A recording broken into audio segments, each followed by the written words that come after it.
Je, kuhifadhiwa kwa Qur'an ni ile ambaye imetolewa nakala au ni zaidi ya hayo? Bali ni zaidi ya hayo. Ile ambayo imehifadhiwa na watu katika kifua. Kwa mfano, mtu akihifadhi katika nchi ya Kiarabu na mwingine akihifadhi katika Asia na mwingine akihifadhi katika Europa na mwingine katika Amerika au Afrika, wote hifadhi yao ni moja na wanasoma katika njia inayofanana. Kwa mfano, wote wakisoma katika qiraa inayojulikana kama Hafs, wote watasoma katika njia moja.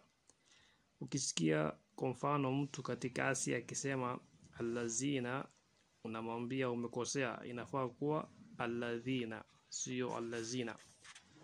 Kwa hivyo Qur'an imehifadhiwa katika Qur'an na pia katika njia ya kusoma, kwa sababu mtu akikosea atarekebishwa.